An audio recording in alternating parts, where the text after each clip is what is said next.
All right, so we are going to start, oops, give me 1 second, I got to slide out of order there. Okay, we're going to start with Module 6. In Module 6, you learned about insurance, wills, and contracts. Here's an example of a contract. In a contract, there's different parts. You learned about the different elements in a contract. You learned about the offer, the acceptance, the consideration, time requirements, and terms and conditions. So looking over this example, can you guys take some lines, the line tool, and maybe draw the line to where you think maybe some of these parts are? Where do you think the offer is in this contract? Where would you think that the acceptance would be? Yep, the offer is going to be the property that the landlord is offering. He's saying that this property right here, I'm going to offer it to you for so much money. Okay, where do you think,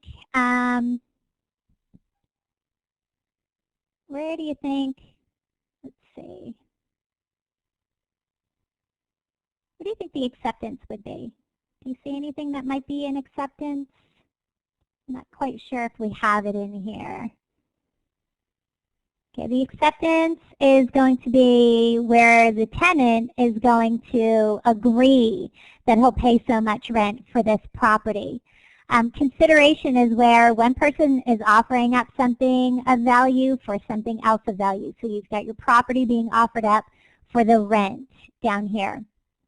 Okay, time requirements, that would be right in here where you're going to have a date, how long the lease is going to be for. A lot of times, yeah, Matthew, that's fine because you're still in the earlier module. So what I'd really like for you to do is whatever module you're in, I'd like for you to be checking the announcement page and see when we have a live lesson that's going to cover that. And Ms. Goldstein, let me give you your moderator privileges. There you go. Okay. All right. So time requirements, say you're signing a 6-month lease, and that is going to be your time requirement. Okay? And then we also have terms and conditions, which we don't really have in here. Terms and conditions could be some things like, say you have to put down a security deposit, and if you break things in there, then they get to keep the security deposit. So basically what it's telling you is what you can and can't do and what the consequences are going to be if you break those terms. So here we go. This is just the elements once again. You've got your offer, one party. I'm going to go ahead and type these in. Your offer is when one party is going to offer something else up. Then you have your acceptance where the other party is going to, ignore my spelling because I am a math teacher, not an English person. So I'm sure that's an A-N-C-E. But acceptance is when the second party accepts it, and then we have consideration. And that is, and I'm probably spelling that wrong also, but that is where one party offers up something of value for something else. And then we have our time requirements. And then finally, terms and conditions. Wow, I spell bad to begin with, but when I'm doing it in a hurry, it's even worse. Okay, so here we go. I'm going to, well, we've got our polling tool already set up. So a green check is going to be true and a red X is going to be false. Tell me, as a contract, does it have to be written or can it in some cases be verbal? We've got the statement, a contract can be written and in some cases verbal. Is this true or is this false? Green check is true. And a red check is false. And let's see. All right, we've got a couple of you. Well, I guess that's probably just me and Mrs. Goldstein that aren't responding. So yes, it is true. A contract can be written and sometimes it can be verbal. The problem with a verbal contract, though, is that you can't always prove that you have that agreement. So it's always better to have it in writing. All right, here's another one. A contract is a legal agreement. Is this true or is this false?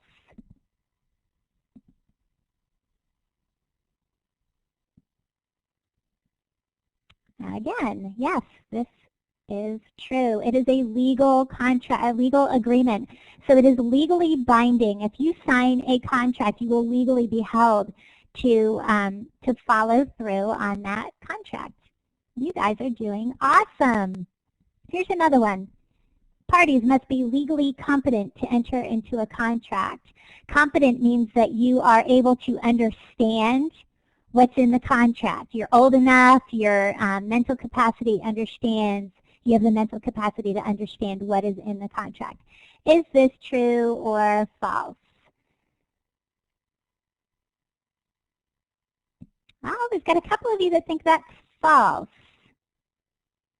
Oh, it's true. Parties must be legally competent to enter into a contract. A 5-year-old is not going to be legally competent to enter into a contract. So if they sign one, they're not going to be held accountable for that contract. Okay, the purpose of the agreement can be illegal. That means that it's not legal. Is this true or is this false? Can you have a contract? Okay, my father was tricked as a child to sign money to... that is very interesting because a minor really can't sign a contract. I'd be interested to hear more about that. Okay, so the purpose of the agreement can be illegal, and most of you are correct. That is false. It has to be legal. Whatever you are agreeing on has to be legal. You cannot have a legally binding contract that is for something like selling drugs because that is illegal. Okay, let me change our polling tools. Oh, give me a second.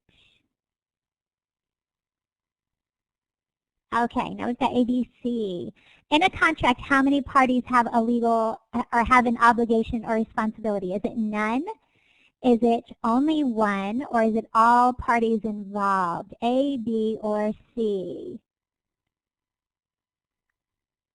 You got it. You guys are fabulous. It is C. Everybody involved has a responsibility or an obligation. Okay, now we're going into insurance. You learned about a lot of different insurance, types of insurance. I'm actually going to skip over this and go right to it so we can save a little bit of time. We've got different types of insurance policies. We've got life insurance. Life insurance, thank you, Ms. Goldstein, for covering those. Life insurance would be a policy that covers in the event of somebody's death. So if I have a life insurance policy on myself and I name my husband as the beneficiary, if I were to pass away, my husband would get whatever I left, whatever the insurance policy had for me. Say I have a $200,000 policy, he would get that money. Then you have health insurance. Health insurance is very important. Health insurance will cover you in the event of an illness or hospitalization, an injury, anything like that. So it's very important because medical bills are very, very expensive. So you'll pay a premium each month, but say you had an emergency operation, and that would be very expensive. Your health insurance would cover a portion of that. We also have homeowners insurance. Homeowners insurance will cover your home and everything in it. You have to be sure that you know what it covers. A lot of times you'll have to have a rider for something different like, say, floods. It might not cover floods. So homeowners insurance will protect you in case of an accident with your house, where if you burn down or there were a tornado or something like that. Then you have auto insurance. Will cover your car. So if you were to get into a car accident and you have auto insurance, it will cover a portion of the repairs or to replace your car.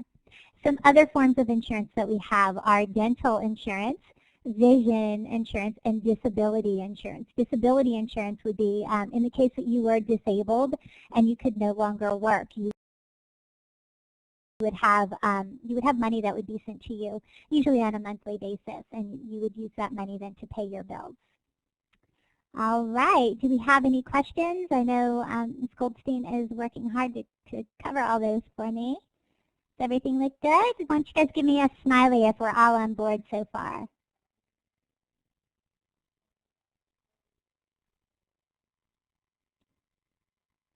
All right, I see a couple. All right, there we go. Okay, elements of an insurance policy. Hi, Stephanie. Elements of an insurance policy. We've got different things. We've got risk classification, riders, exclusions, and deductibles. Do you guys think that you can remember what each of these are and tell me where to put them? You can type them in the chat box down there. Which one of these will tell you the level of a person's risk of loss? Is it going to be risk classification? Is it going to be riders? Is it going to be exclusions or a deductible? I'm actually going to do this. I'm going to change your polling tools to A, B, C, and D. So we're going to have A, B, C, and D. So is this first one, is this going to be A, risk classification? Is it going to be B, riders, C, exclusions, or D, deductibles? I see 1 D, 2 A's, 3 A's, 4 A's, 5. Woo, you guys are awesome. Yes, this is risk classification. This is, for instance, somebody who is, say, 16 years old is going to be at a higher risk for accidents than somebody who's 40 years old. So they have a higher risk classification. All right, the next one is the amount that the policyholder pays before the insurance company will pay on an insured loss. An example of this would be your deductible is $500. Oh, I just gave it away. And you pay that before the rest is covered. Is this going to be, we've already got that one is gone. So let's cross that one out. Okay, so is this going to be a rider? Is it going to be exclusions, or is it going to be D, deductibles? Yep, you guys got it. I put that little hint in there. It is a deductible. That's the amount that the policyholder will pay before the insurance company will pay for the loss. All right. Particular losses that will not be covered by the insurance company. An example of this would be your policy may specify that it does not cover hail damage. Is this going to be, we've got two left, is it B, riders, or C, exclusions? All right, you guys got it. It's C, exclusions. These are things that are excluded from the insurance policy. And that leaves us with riders. So riders are additional coverage for things that are not covered under the regular policy. So say there was an exclusion and it said it didn't cover hail damage, maybe you could get a rider and you could pay extra and then it would cover hail damage. Another example would be towing may not be covered under your auto insurance, but a lot of times you can add that, but you would pay a little extra on your premium. All right, any questions? Go ahead and type them in the chat box if you've got any questions. And that just went over what we just did. Here's an example of an insurance policy. This is just one page of the insurance policy, so you're not really going to see everything in here. But you can see, here's some deductibles, see DED. So this is going to show the deductible. For comprehensive loss, the deductible is $1,000. So that means that if something costs $2,000, the policyholder is going to pay the first $1,000. So these are all your deductibles. These are all the amounts that will get added into your premium, and then you'll have your total premium. For auto insurance, a lot of times you pay every 6 months, sometimes you pay each month, sometimes you pay a year. Insurance companies are all different. Okay, then you'd have other pages that would show your exclusions or any riders that you're paying for.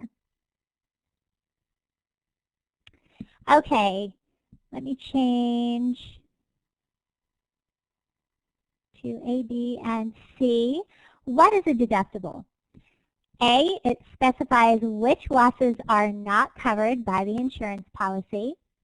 B, it is a supplement to cover something that is excluded in the policy. Or C, it's the amount of money that the policyholder will pay before the insurance company covers the loss.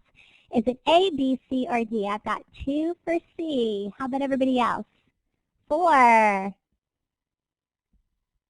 6. We got 6 for C and 1 for B. Let's see. You guys are really doing well tonight. You got it. It's C. The deductible is the amount of money that the policyholder will pay before the insurance company covers the loss. Fabulous, guys. Okay, let's change it again. True or false? Risk is a failure to take responsibility, reasonable actions to prevent injury or damage. I'm trying to look at the polling tools instead of reading my question. Risk is a failure to take reasonable actions to prevent injury or damage. Is this true, green check, or false, red X? We've got 4 green checks and 1 red X. 2 red X's. Oh, you guys with the red X's, you are on the ball. It is negligence, not risk. Negligence is the failure to take reasonable actions. That means that you were neglectful and you didn't take reasonable action to prevent injury or damage. You got it, Jonathan. All right. Here's another one. Go ahead and read that while I'm changing your polling tools. Additional coverage for things that are not covered under the regular policy is called A, exclusions, B, a rider, C, a deductible, D, consideration. A, B, C, or D. I see 3 answers are in. We've got 3 for A and 3 for B. What do you guys think? Additional coverage for things that are not covered under the regular policy. It looks like it's a toss-up between exclusions and riders. Oh, you guys who voted for B, you are right. A rider is additional coverage that you can buy to cover something that's not already covered under the regular policy. You guys are on a roll tonight. Okay, we've got different types of wills. You'll see over on the tools, you can grab the line tool. It's the 3rd one up from the bottom. And I'd like for you to match these up. A handwritten will prepared by an individual. Is that going to be a statutory will, a holographic will, or a formal will? Not all states recognize. Whoop. Again, I have got these answers in there. I should have proofread this. I did this quickly today. Pre-printed forms that can be found online or obtained from an attorney. Which one is that? Wills created by attorneys and are signed by witnesses. Oh, we've got lines all over the place. Let's see. I'm going to change the color here. Okay, handwritten wills prepared by the individual, and not all states recognize these. That is a holographic will. Okay, pre-printed forms that can be found online or obtained from an attorney, statutory, and then wills that are created by attorneys and signed by witnesses. These are formal wills. All right. Any questions about that? We had lines all over the place, but it looks like for the most part you guys had them. Micro spider. Okay, Module 7. Now we're moving into saving and investing. I want you guys to take that big A tool and type up some of your financial goals. I know, Giovanni, I'm not sure if you're going to be able to type on the board, but go ahead and try it. Let me see some of your financial goals. I'm going to type one of mine up there. And it is to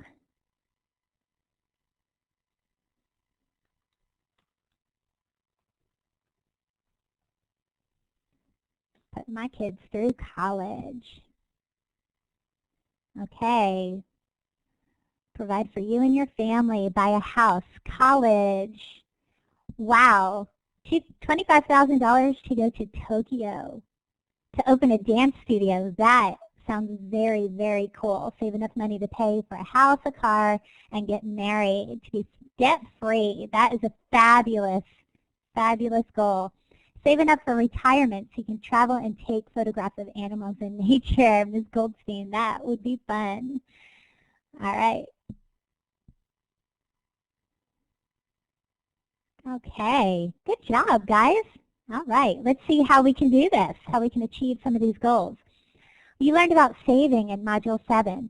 What are some of the benefits of saving your money in a savings account? This would be as opposed to investing your money or putting your money somewhere in your house, stashing it. You can use that A tool again and type them up on the board. What are some benefits of saving your money in a savings account? Interest, absolutely. Save it for a rainy day. Yep, you might have an emergency come up someday, and you might need that money. Anything else? Those are two big ones. How about saving up? Not sure what you mean by death. Emergencies. Do you mean in case of, you know, somebody in your family or something like that? Yeah, because to bury somebody or something like that would cost a lot of money. To keep it out of sight so you don't spend it. Fantastic. Save it up for your kids to put them through college. Some of those financial goals that we just put up on the board, save it up for that. You got it. Good job, guys. Okay, when we're investing, we've got some different things to take into consideration when we invest. Now, saving is accumulating money.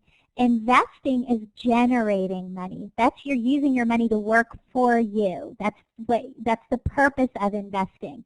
You're going to take your money, you're going to put it into something so that you get a return back. But there's some things that you have to think about. You have to think about the risk.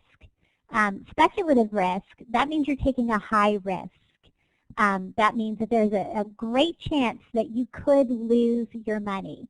But along with the high risk is the opportunity for a high rate of return. So you just kind of have to really weigh that out. Are you able to lose that money? If you lost that money, are you going to be devastated?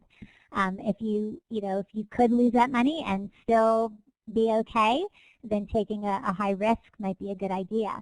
If you can't risk losing that money, then you need to really consider a low risk option for your investments.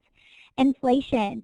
Investments may not increase with inflation. So things that you could be using that money for, the cost of those items may be going up, but the return that you're getting on your investment may not increase with that. Another one, sometimes investments you'll get an interest rate. Those interest rates could fluctuate. It could go up or it could go down. So these are all some things that you need to take into consideration, factors that you need to think about when you're going to invest your money. Okay. How can you reduce your risks? What are some things that you can do? Go ahead and take the A tool. What are some things that you can do to reduce the risks of losing your money?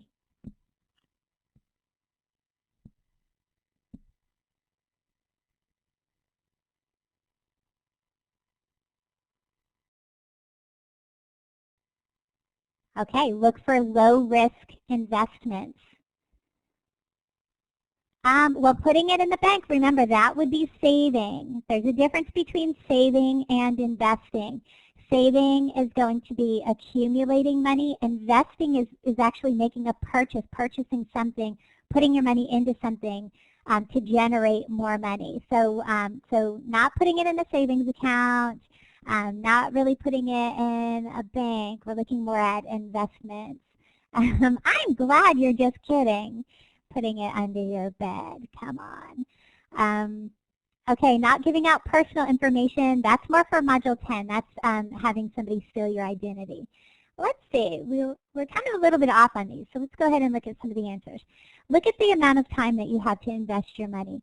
If you have 35 years to invest your money, you could probably go with a higher risk investment because you'll have time for for your money to, it might drop and then it might come back up, and it might drop and it might come back up. So you want to look at how much time you have. If you have a very short period of time, you do not want to look at a high-risk investment. Keep a good track of your records. Make sure you're watching. What is your investment doing? Is it going up? Is it going down? Make sure that any financial records that you have sent to you, make sure that you keep all of them. Okay, do your homework. Investigate what you're going to put your money in. Before you put your money into something, look and see, has it been doing poorly for years? Then you might want to reconsider. So, so definitely you want to do your homework and look into, research these different things.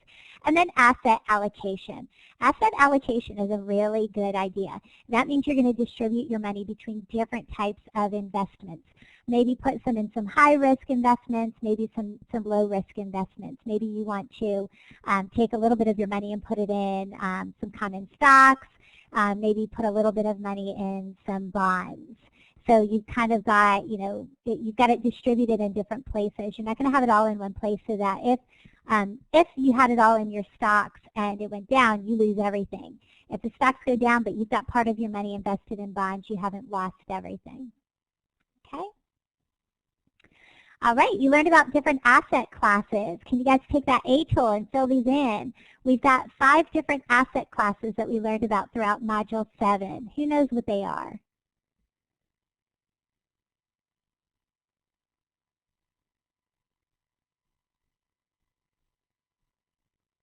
Yep, 7.05 and 7.06. That's where you guys learned about these. Uh-oh. Let me get you started.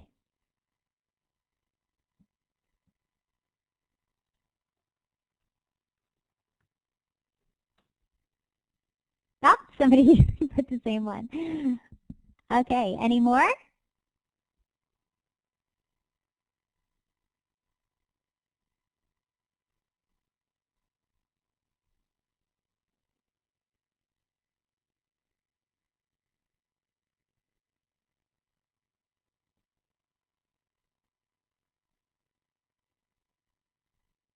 No? Oh, and I just noticed that Jonathan actually has his own chat tab on the bottom, Ms. Goldstein, so I'm not sure if he's got something in there that you might want to check. All right, let's see. Here we go. We've got common stocks, bonds, preferred stocks, real estate, and mutual funds. So these are some different asset classes. Not you, Jonathan, the other Jonathan. Asset classes are a broad type of investments with common characteristics. Okay, so here's the 5 different asset classes that I know in my class. This is what I'm looking for: common stocks, bonds, preferred stocks, real estate, and mutual funds. Okay, we've got some similarities between these 3. Okay, so I've kind of got a little Venn diagram here for you. Let me see. Yeah, I've got 3. I've got him. It was actually a while ago, so I think he's probably okay. That was actually before 5 o'clock that he typed that one in there. Okay, so common stocks have some things in common with preferred stocks. What they have in common is they're both shares in a company. When you purchase a common stock or a preferred stock, you're actually purchasing a share of ownership in that company. Here's where they're different. Common stocks do not have fixed dividends. Okay? Their dividends can go up or down depending on the profits that the company is making. Okay? They also have voting rights. So with common stocks, if they are having something to vote on, somebody who owns common stocks can actually vote on whatever they have up for voting. It's the highest risk of these 3. It's actually the highest risk because it's paid last. If a company were to go out of business, they're going to pay their bondholders, then they're going to pay their preferred stockholders, and then finally if there's anything left over, then they're going to pay their common stockholders. So that's why common stocks have the highest risk. Okay? sorry about that, preferred stocks, like I said, what they have in common with common stocks is that it is a share of ownership in the company. What they have in common with corporate bonds is that there's a fixed dividend. So they will get a fixed dividend, a certain percentage that they will get each week or each month or year or however those dividends are distributed. They'll get a fixed amount each time. They do not have voting rights. And these are not as risky as a common stock, but more risky than than corporate bonds because they're paid after the bondholders. Okay, now corporate bonds, these are the lowest risk because they're paid first after the company, when it's going out of business. First thing they do is they pay all of their creditors, everybody that they owe debt to. They have to pay them first. Once that's paid off, then they pay their bondholders. And again, they have fixed dividends. Okay, so these are the things that they have in common with each other and the things that they have completely to themselves.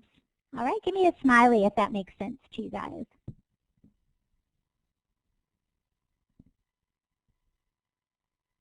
Okay. All right, we're going to go through this pretty quick. These are some different types of bonds. I want to make sure that we get all this done by 6. So some different types of bonds. Bonds are long-term. Usually they're fixed. They have a fixed maturity date, and they're usually low risk. So these are a good thing to mix in with the higher risk stocks. So we've got 2 different types of bonds. We've got government bonds, which are backed by the government. These are very low risk. And then we've got corporate bonds, which we just talked about, that had some things in common with the preferred stock. They both have the fixed dividends. With government bonds, we have U.S., which are T-bills, notes, bonds, and securities. And then we also have state and local government bonds, which are municipal bonds. So let's look at some of their maturity dates. U.S. bonds, you can get T-bills. These are going to be 4 to 26 weeks. So this is more of a short-term investment that you could make. Okay, 4 to 26 weeks your money would stay in there. Treasury notes, they're a little bit longer. You're going to have your money in there for 1 to 10 years. Then we've got treasury bonds. These are the longest one. I don't know why I put them above this one, but this is the longest one. This is 30 years. And then securities could be 5, 10, or 20 years. Okay. The municipal bonds, these are usually used for government projects. This is how the government will generate some revenue to do some kind of a government project. And these are a very safe investment because they are backed by the government. All right, Module 8. Did everybody understand Module 7? We're ready to move on to Module 8. Go ahead and give me a smiley.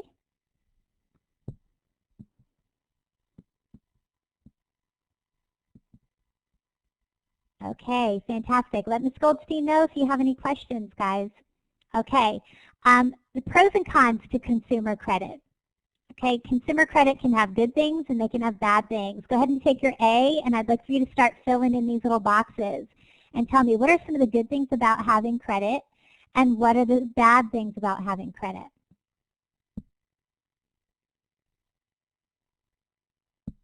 Yes, it is very easy to just keep swiping that card and go overboard.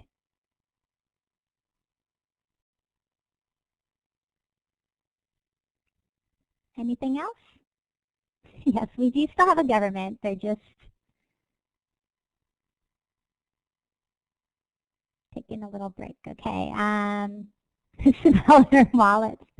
I don't know. Those cards can get a whole lot of them in your wallet. Bad credit.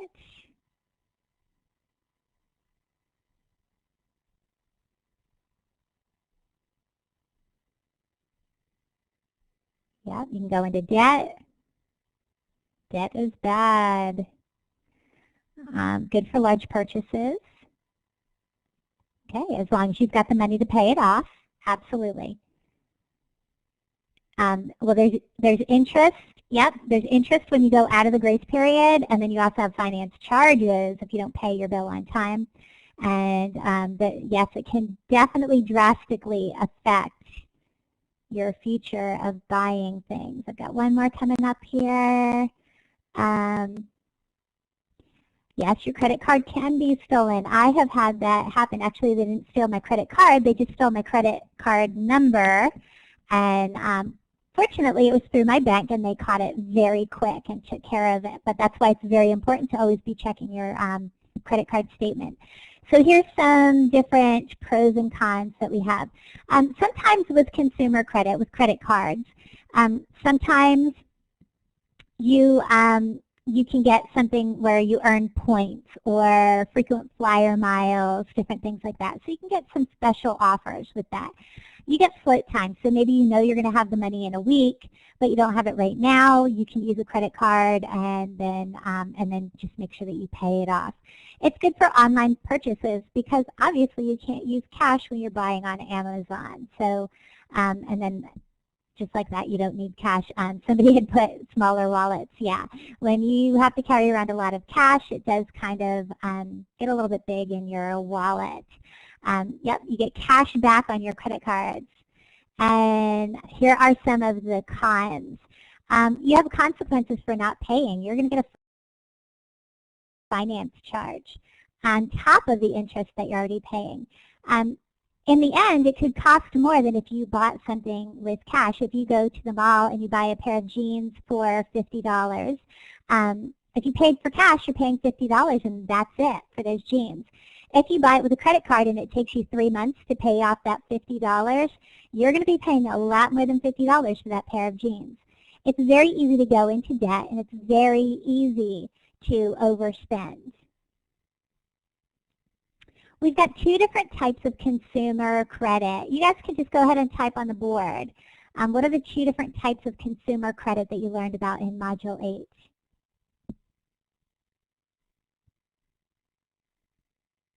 Who knows?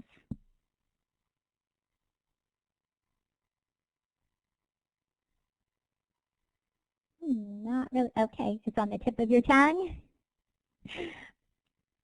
Oh, I see in the chat box. You got it, Roger. Closed end and open end. Fantastic. Good job, Roger. All right, closed end credit. It's a one-time loan. It's installment sales credit, installment cash credit. It's a single lump sum.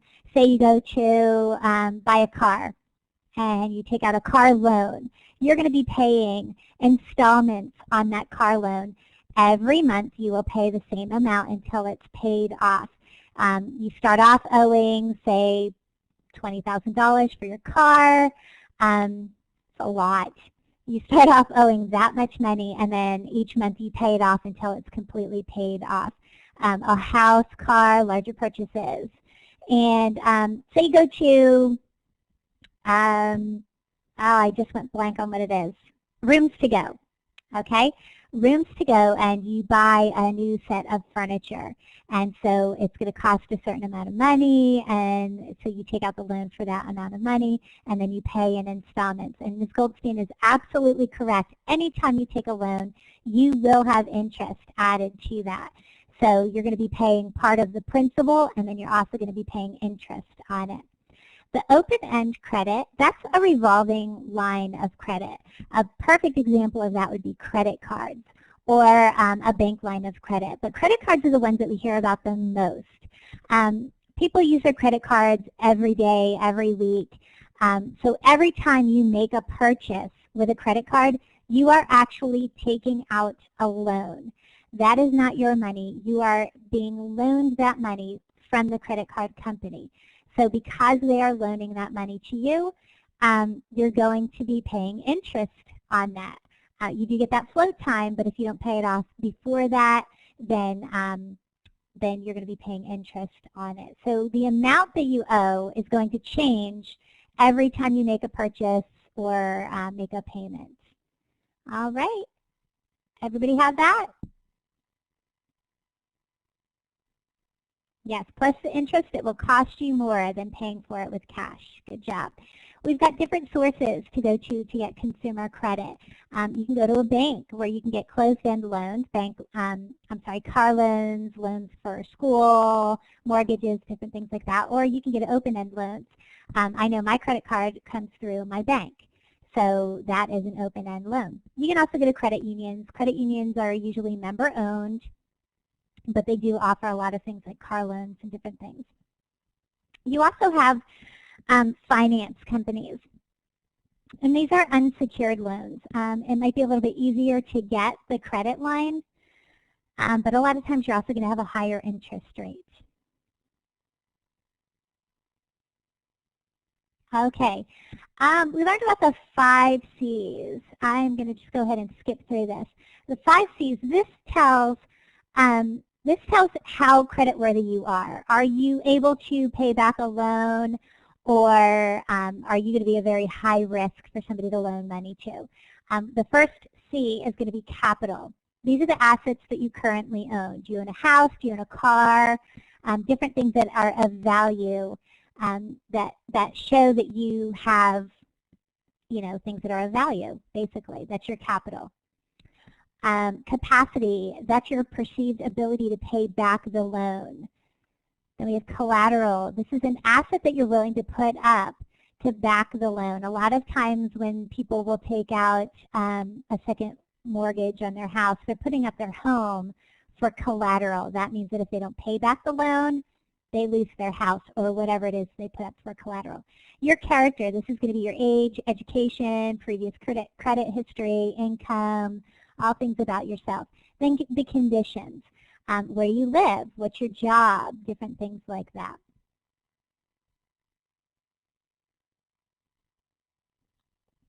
All right, how can you avoid credit problems? Here's some ways that you can avoid credit problems. Be realistic. Okay, if you know that you only earn $500 a month, you do not want to be charging $1,000 a month, because obviously you cannot pay that money back before you have to start paying interest on it. And in the end, you will end up going into debt. So be realistic about how much money you can pay back. Check your credit report. Is it accurate? Okay, make sure that you don't have things on there that don't belong on there. Make sure that somebody has not stolen your credit card and they're charging things. So make sure that you check your credit report. Know your limit. Now the course tells you to keep your limit below 30% of the credit limit on your credit card. If you are asked that on the exam, yes, it's 30%. In reality, go back to this. This is a good rule to follow. Be realistic. As you continue to use your credit card and pay it off, your credit limit is going to be increased. The bank will continue to increase your credit limit. That does not mean that your income is being increased and that you are able to pay back 30%. Maybe you're able to pay back 30% of the $1,000 credit limit, but if that credit limit goes up to $3,000, are you able to pay back 30% of that, of the $3,000? So you really want to be realistic. Also, pay back at least the minimum. Paying the minimum means that you will always be paying interest on your purchases. So ideally, what you want to do is pay off in full by the end of the month, before it's due, before the float period or your grace period has come to an end. You want to pay it off in full. All right, give me a smiley if all of that makes sense.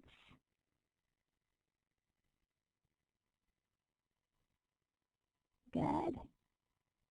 All right, what type of cards do people carry in their wallet? Go ahead and grab the big A tool and type up there. I'm going to give you guys just a few seconds. Yeah, I know. I love that commercial. I just think that's funny. Yeah, we got a debit card, credit card, smart cards, store cards, or gift cards. You guys are on the ball. That is fabulous. All right, we've got credit cards. With a credit card, you've got a grace period. It could be 20 to 25 days. That means that if you pay it off in full in this period of time, you're not going to be paying interest on it. Once it goes beyond this, You're paying interest on every purchase you've made. These could be retail cards, gas cards, anything like that. If you don't pay the minimum balance on time, you will be paying a finance charge. And then you also have interest. Debit cards. Debit cards are not considered credit. I know that's a confusing. What's a grace period? A grace period is you have a period of time that you can pay it off before they start charging you interest. So if you purchase something today and you've got a 20-day grace period and you pay it off tomorrow, you're not going to pay interest on it. Okay?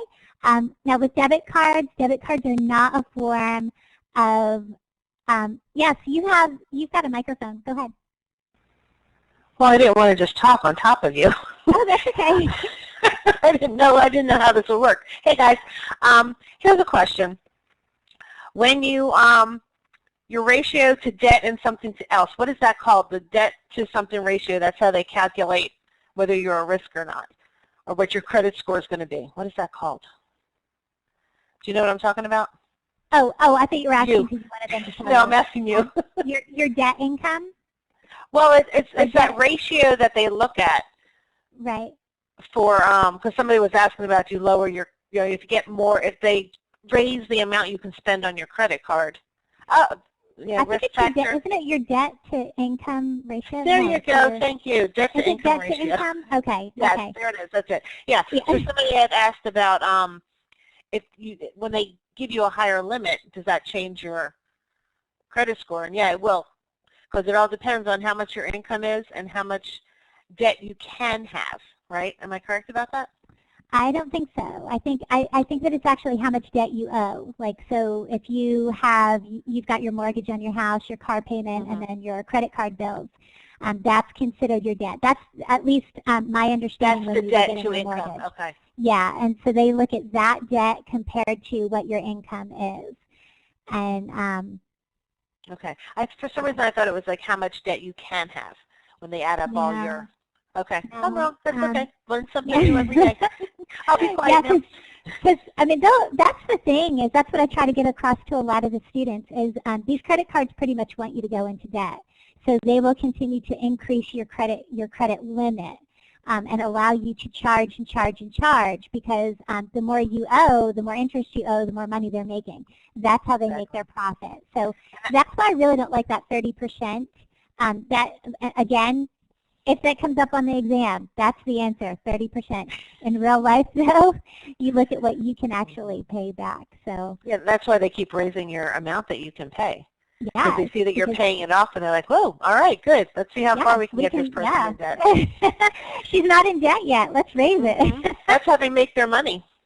Exactly, exactly. It's all about making the money. All right. I'm sorry for interrupting. No, that's great. It's all good information for them to know. Fantastic. All right, so that's a debit card. This is a common error with a lot of students. They think a debit card is actually a form of credit. It's not, because the debit card is tied to your savings account or your checking account. Usually your checking account. So it's not a loan. You're not borrowing this money. This is money that you already have. If you have $300 in your checking account, you really can't use your debit card for more than that without overdrawing your account. Once you overdraw it, now you're in trouble, because now you're going to start paying some fees to the bank. Okay, then we have smart cards. Smart cards have this little computer chip in it, and that can store things like your driver's license number, your medical history, health care information, different things like that. And then we have store value cards or prepaid gift cards. Again, this is not a loan. This is not a loan, because you will actually purchase this card. If you have a $50 gift card, Visa gift card, you're paying a store. You can buy these at Walmart, Walgreens, Publix, any of these. So you're going to pay Walmart $50 for this card. You're also going to pay about $9.95 to activate it. Oh, Starbucks gift cards, yes. I love those. All right, so you're going to pay probably $7.95, $9.95 to the store to activate this card, you can't go really beyond the $50 that you paid for it. It's a prepaid card, so it's not actually a loan. These are a great idea when you're just learning how to use credit cards because you have a set limit. So it's really, really good for students who are going off to college, even high school students, so that they can pay for their gas but not get themselves into debt. All right, Module 9. Before we move on to Module 9, any questions on Module 8, or give me a smiley if you are all happy about this? Oh, I hate that I'm missing these little comments because I'm just seeing stuff in there and I'm seeing Volusia County and I don't know what's going on. I feel left out. All right, Module 9, you learned about financial management. There's 3 components to successful money management. You've got your financial records, you've got personal financial statements, and you've got budgeting. And we're going to go over these a little more in detail. Financial records. Because we've only got about 10 minutes left, I'm going to go ahead and blow through this and tell you what these are. Different financial records that you have. Bank statements. If you have a bank account, every month you will get a bank statement. Sometimes they're in paper, sometimes they're on the computer. Now a lot of them are going paperless. So you will get bank statements. It's going to tell you how much money you've spent throughout the month, any interest that you've earned, different things like that. Receipts. Hold on to those receipts. One problem that we ran into, my kids like Skull Candy headphones. I did not realize that Skull Candy headphones have lifetime warranties, and we threw the receipt out, and then my daughter's headphones broke, and we were out of luck because we did not save the receipt. When it came time to get my son a new pair, we made sure that we held on to the receipt, and when his broke, within 2 weeks he had a new pair of headphones. So very important to hold on to your receipts. Yes, I know they break a lot. Skull Candy, I would think, would not break, but apparently they do break a lot. Investment information. So yes, they're a type of headphones. It's a brand. Investment information. Any investments that you have, you'll get statements every month, every year, whatever, and you want to hold on to those. It really depends on the type of investments. Some of my investments, I get statements quarterly. Some I get once a year. Credit card bills, again, these could be paperless, but you want to keep those on record. If you're getting them online, you want to make sure that you keep them in a PDF file on your computer. Any insurance policies that you have, you want to keep those policies in a safe place so that if it comes time to collect on an insurance policy that you have, you know exactly what's going to be covered. Pay stubs. It's very good to keep your pay stubs when you have a job. Keep them for several months, even the full year. When it comes time to file your taxes, it's good to have those pay stubs. Property titles. This could be the deed to your house, the car titles, different things like that, very important to keep. And then tax forms. When you file your taxes each year, you want to save those for several years so that you can look back on them. A lot of times you may need to look back on them. Yes, you're absolutely right. I forgot about that. A lot of companies now, you don't get a paper form of a pay stub. It's actually online.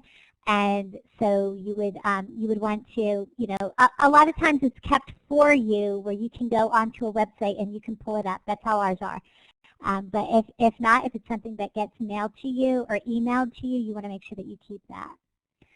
I really don't like to hold on to a lot of papers either, and a great option for that is to scan them into your computer and save them on the computer. But you want to be careful of that because you could also lose your computer. We're going to get into that also. Why do you want to keep your financial records organized? This is a question on one of your assessments. Some different reasons why we want to keep our financial records organized would be to pay your bills. If you have bills coming in, credit card bills coming in, 902, absolutely. If you have those bills coming in and you don't know what you owe, how are you going to pay your bills on time? You start not paying your bills on time, you're going to start having some issues. Your electricity is going to get turned off, your phone's going to get shut off. So you want to make sure that you know what you owe and when it's due. Filing your taxes, you will need things like receipts, pay stubs, different things like that. Investment statements, bank statements. If you don't have these, you could get into some trouble when you file your taxes, because if you get audited, they want to see this information in order to know that you were telling the truth. Also, you may miss some deductions if you don't have those receipts and different things, and then you can't deduct those. Measuring your financial progress, those investment statements, you want to see, are your investments going up or are they going down? It's kind of right here too, tracking your investments. And then just like I said with the Skull Candy, this darn Skull Candy headphones, filing your warranty claims. Most warranties are going to require that you have that receipt. And a lot of times they're not going to take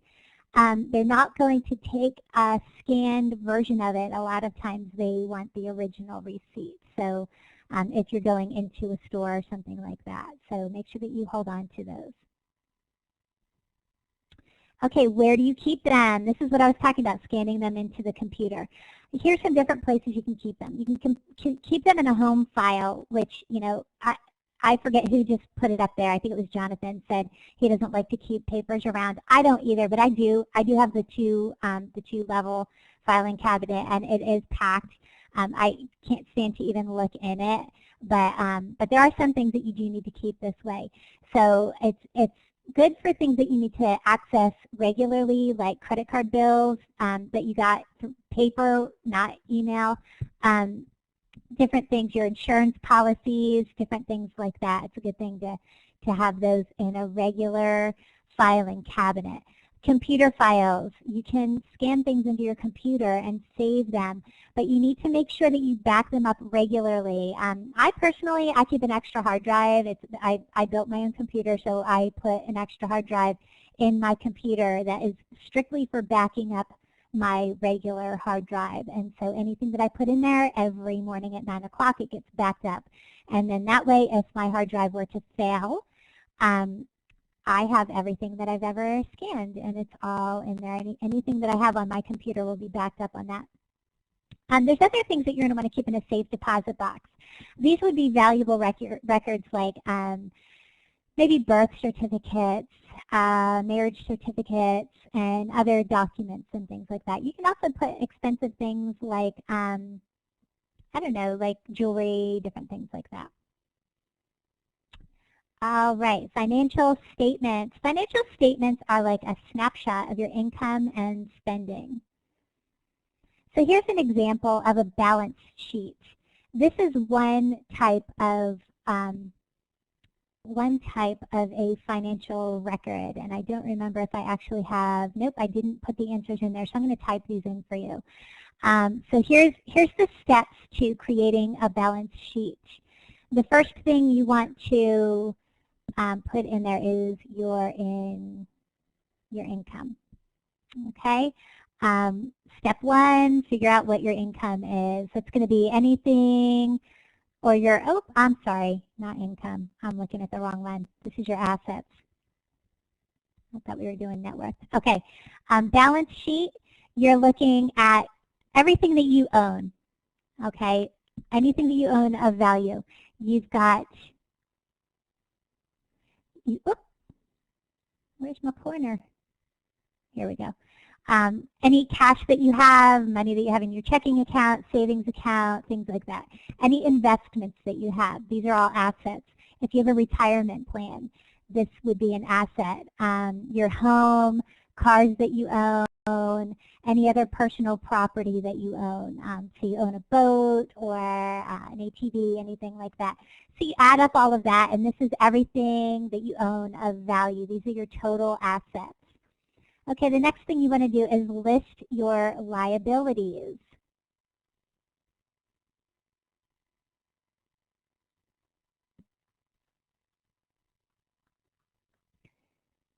Okay, list your liabilities.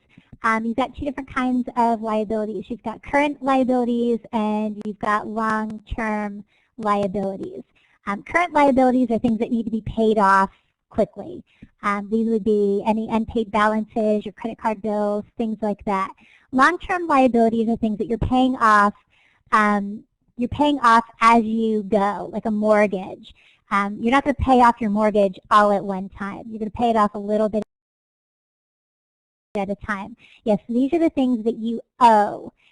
Any money that you owe is going to go in your liabilities. And then finally, for 3, you're going to subtract your assets and you're going to subtract your liabilities from your assets, and you're going to see what your net worth is. Okay, so you've got whatever this amount is, 4,200. You're subtracting that from 14,450, and then your net worth is going to be 10,250. Yes, we always want a positive value for that. All right, cash flow statement. Here is what I thought I was filling in. First thing, list off your income. I guess I need to go with smaller letters here. Let me make this a little bit smaller. This is going to be your income. Okay, your income from all sources. This is going to be your job. If you have investments that you get dividends, different things like that, all of your income coming in. The next thing is you want to list your expenses. Okay, your expenses, everything that's going out, all of your bills. You've got non-discretionary and discretionary. Discretionary are things that you can kind of play with. It's not a really set. Non-discretionary is the bill is what it is. Your mortgage is $1,750 or $1,750 each month. You need to pay $1,750 each month. You don't get to say, this month I don't really have a whole lot of money, so I'm going to pay $100. You can do that, but you're going to be paying a fee. So those are the non-discretionary. Discretionary would be things like the money that you put into your savings account, your charitable giving, entertainment, things like that. Those are the things that you can play around with. If you've got less money that month, then you can reduce that amount that you're going to spend on that. And then finally, you're going to subtract your expenses from your income, and that's going to give you your net cash flow. Okay?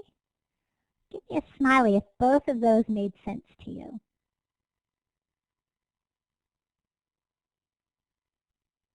All right. Okay. Moving along, we've got budgets. Different types of budgets that we have. Everybody's in different situations, so you want to pick the type of budget that works for you. For most high school students, a mental budget is all you need. You don't make a lot of money, you don't have a whole lot of payments that you have to make, a lot of debt, anything like that. So a mental budget is fine. You're just going to kind of keep it in your head what you have to pay. You've got to pay $50 for your phone each month, and you make $100, so you can kind of figure that out. You have $1 million? Oh, I wish. All right. A physical budget would be, you're going to put, here's your little visual aids here. You're going to physically take the money and put it in envelopes. And then as your bill comes up, say you've got a bill for your phone bill, you've got a bill, or I'm sorry, an envelope for your phone bill, an envelope for your electric bill, an envelope for your car payment, an envelope for whatever each of your payments are. This is a physical budget. Now, just a little aside, this isn't really practical because most of the time what you're paying, when you're paying your bills, you're paying with a check or you're paying it online through your online banking. So what you can do, I see Jonathan is saying that that his mom does that. What you can do with this, if you are going to use this, you just want to kind of do a separate step, and what you're going to do is you've got it physically and then you put it in the bank and then you pay the bill. Okay? Another budget that you can use is financial software. This is one that I use. I really like this, and Dave Ramsey is awesome. The financial software, an example of that would be Quicken. You can design your entire budget on here, and it's fantastic because it tells you when something's due, how much it's due. And then a real common one is just a written budget. Somebody takes a piece of paper, they write out how much money they have coming in, what all their bills are, and when it's due. And so these are the 4 different types of budgets that you learned about. Here's some common characteristics for a successful budget. Identify your goals. you really want to know where you're headed. Is your goal to buy a house someday? Then you really want to make sure that you are budgeting. You're not budgeting, $100 a week for entertainment. That's not something that's really necessary. So take some of that money out and put it towards saving, which is another important characteristic, is saving first. Be realistic. If you know that you only make $1,000 a month, don't budget out for $2,000 a month. So you want to make sure that it is realistic. And so these are the 3 characteristics. Another question that you have in your assessments: identify goals, be realistic, and save first. Okay, Module 10, this is a quick one. We're going to go through this pretty quick. You've got different purchasing strategies. Look to see when things are on sale. You want to time your purchases. Using co-op or warehouse stores is a great idea. Sam's Club, BJ's, different things like that. You'll pay a membership fee, but a lot of times if you buy things in bulk, you can get better prices. But it's always good to know your prices when you're doing this. Select your stores, the location, the products, the services. I know that some things are going to be cheaper at Publix and other things are going to be cheaper at Winn-Dixie. So you got to kind of just know who's going to have the better prices. And compare prices. Use price per unit. They make it really easy now. If you go into Publix and you look at the little card that's underneath it that has how much the price is for an item. If you look at the, usually it's the top top left-hand corner, it'll tell you what the price per unit is. So it makes it really easy to compare. You got 3 different types of ketchup. Ketchup is ketchup. So see which one you're going to save money on. And then use coupons and rebates. Rebates are, it's a great thing. I love rebates. Usually you have to fill out a form, send it in, and then they send part of your money back. Coupons, they just take the money right off what you owe. Okay, advertising. You learned about advertising in Module 10. These are paid for by sponsors, okay? They're visible to the consumers. If it's not visible, if nobody sees it, it's pointless. And they want to make their message very clear. There are some advertisements that I've seen that I'm looking at it and I can't figure out what they're trying to get across. But these are the 3 things that you want to mainly remember about advertising. They're paid for by sponsors. They need to be visible to the customers, and it's good to have it have a clear message. Okay. Here's some different advertising techniques. I am going to kind of go through this quicker. The different types of advertising techniques that you learned in Module 10. Weasel words. These are positive words that they use without actually making any promise or guarantee. So they're going to say these great things about something, but they're not going to say it's guaranteed that it's going to do these things. Endorsements. This is when they use a celebrity or a well-known figure, and that person is endorsing the product. I just went blank on one that I see all the time in 1008, but there's one that a lot of the students tell me about, and that they actually will buy the product because there's a certain celebrity. It's a girl, and I can't just went blank on who it is, but they buy this product strictly because of the woman or the girl that's on this advertisement. Then we've got facts and figures. I always think of Dentyne with this, or Trident. It's one of those, and they say 4 out of 5 dentists recommend this. Yeah, the proactive one is one I see all the time. 4 out of 5 dentists recommend this type of gun. So that's facts and figures. They're using statistics or scientific claims about their product. And card stacking. Card stacking is telling you all the good things about the product, but they're ignoring all the negative things. With this one, what I always think about is anytime a new medication comes out on the market, they do this whole big elaborate advertisement, this commercial on how wonderful this product is. And they show this person who, you know, they were laying in bed, couldn't get out of bed, and now like everything, they're so free and everything's so wonderful. And then at the very end, they mumble off all these things, you know, it's going to cause brain damage and all these different things. They mumble off at the end, the things that could happen if you use this medication. And so, you know, that's kind of card stacking. They're really going to promote all the good things about the, right, it may cause death. Yeah, but your acne is going to go away. So, you know, they're really going to promote all of these great things about the product, but they're going to kind of downplay all the negative things. And then glittering generalities. These are using appealing words to sell the product. You know, it's luscious and, you know, all these great words that make you hungry when you're hearing it, or, you know, like you can almost smell the perfume, you know, when they're advertising this perfume, or, you know, feel how comfortable the clothes are going to be. Cigarettes, oh, that's a horrible one. Horrible. Okay. After advertising, you learned about identity theft. Identity theft, there's different ways that people can steal your identity. One of the things, they could go through your trash. How crazy is that? They can go through your trash and they can take bills, bank notices, anything that could have your personal information on it, like your name, your address, or even partial account numbers. People do this, yes, shred your documents. Stealing, somebody could steal your purse, steal your wallet, steal your if you're traveling, they could steal your suitcase. People will actually go into your mailbox and they will steal the mail right out of you. Put your cat litter in it. I love that. They could steal your mail right out of your mailbox. Okay, phishing.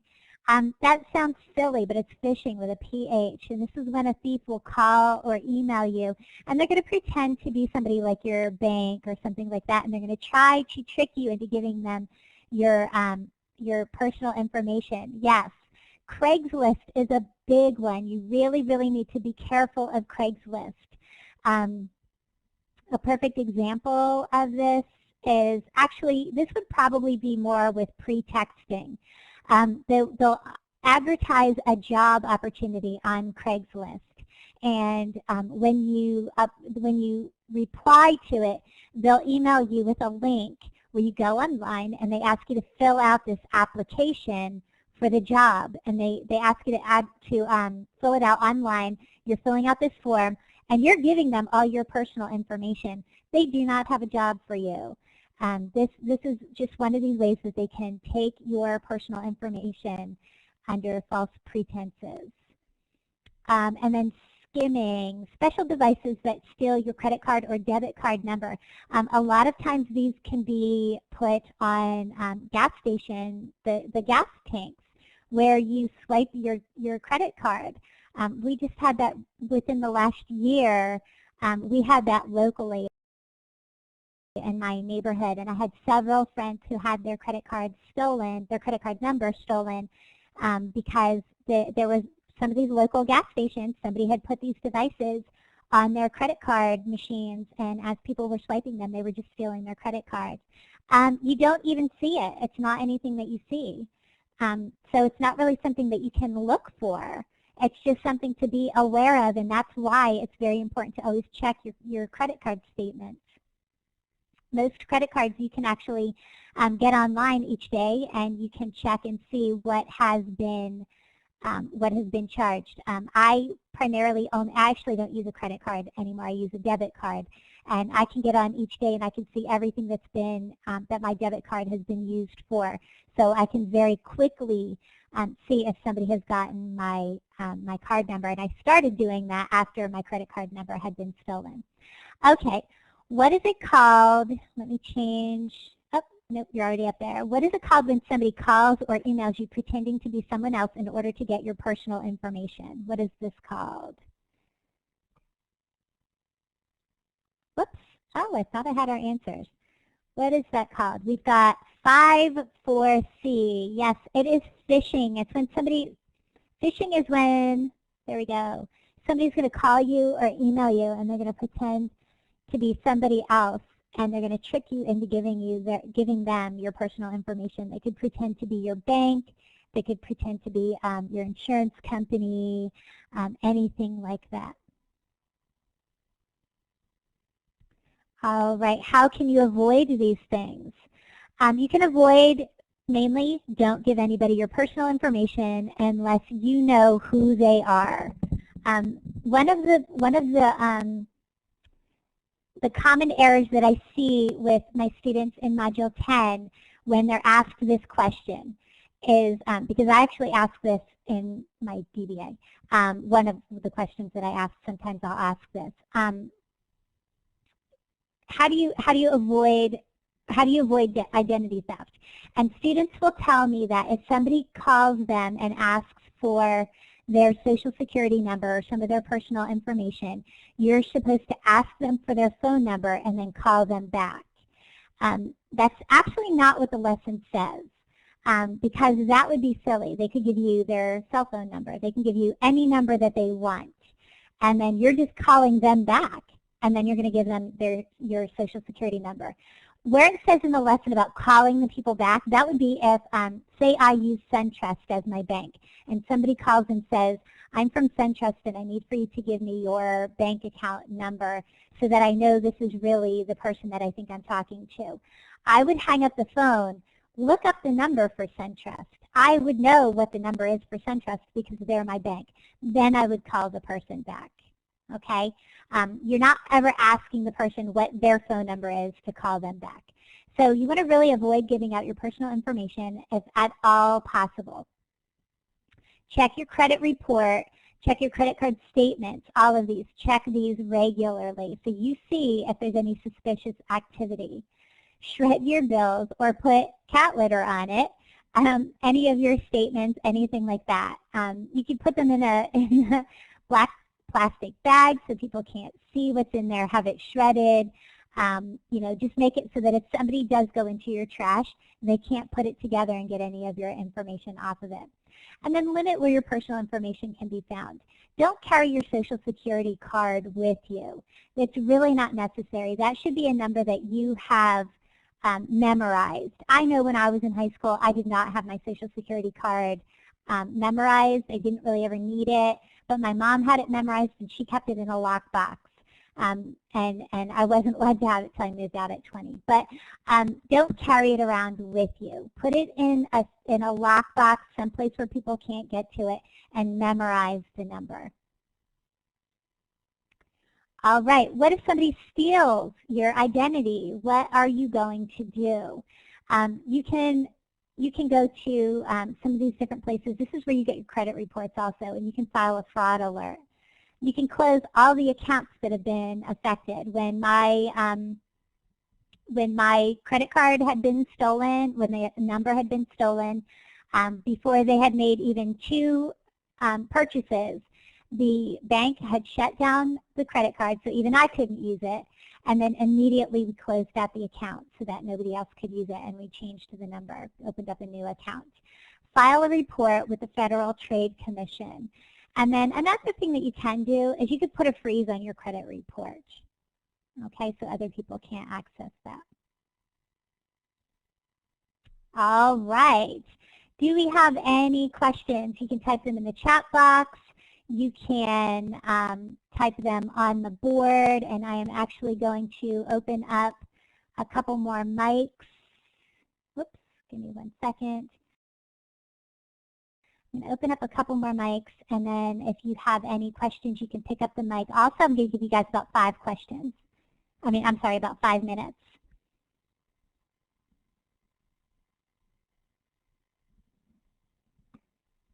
You guys did fantastic. I was blown away by the answers on your polling.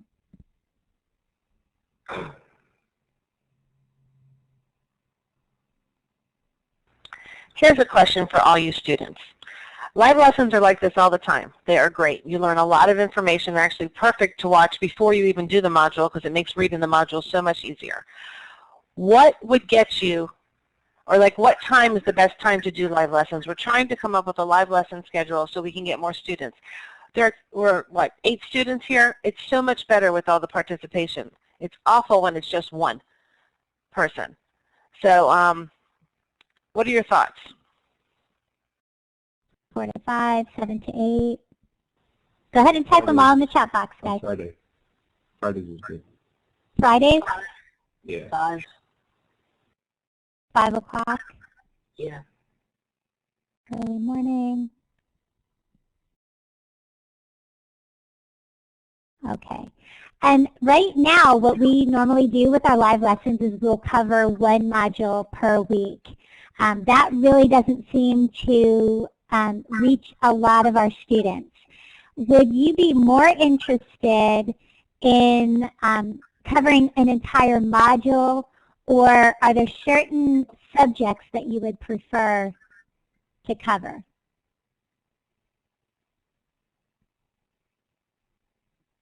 Like if you're having trouble with investing, would you want an entire lesson on investing?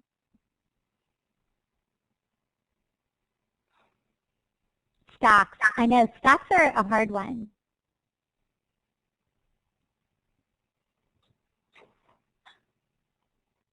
This is a good start. That's good because we want to help you. So. Yeah, and another thing that you can do, I know most of you are in my class or Ms. Goldstein's class. Send us emails or text messages what you would be looking at. I know some of you are about ready to just finish up the class, so it's really not going to impact you, but some of the others are still working. And so if you wanted to, you know what, if you guys have a few minutes, I'm going to play a video on stocks. It's really kind of funny. Let me see if I can find it. It's really, really funny, but it really makes how stocks work. It just kind of made it really understandable. It's so funny. I had to laugh. I can't wait to see it.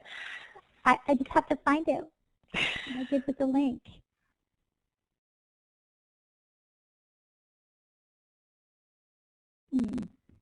Okay, I think this is it. We'll see. Are you guys drawing on the board? God, they're such kids. Go figure. Okay, here we go. Let's see if this works. Hopefully this is going to be it. Yes, this is so funny.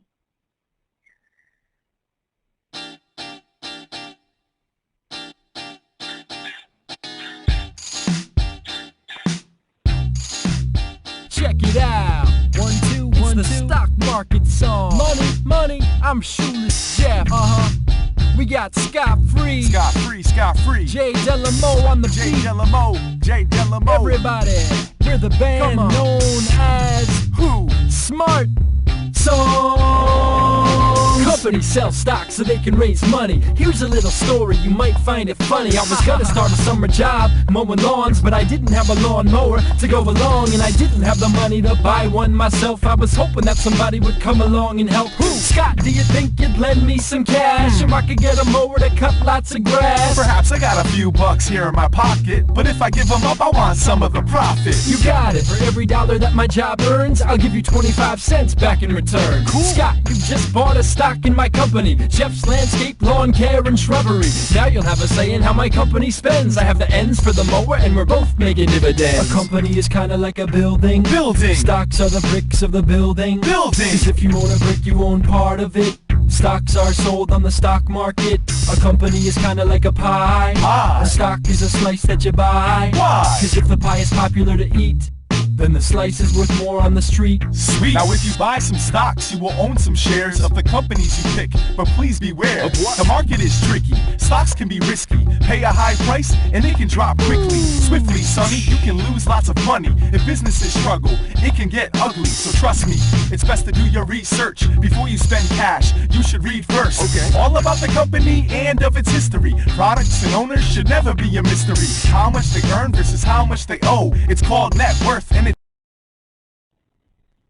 I love that. I've watched that so many times. I think that's hysterical. But so, like, it really just takes the stock market and it makes it very clear and understandable. So do you guys have any questions about any of that? If not, we're going to go ahead and type them on the board.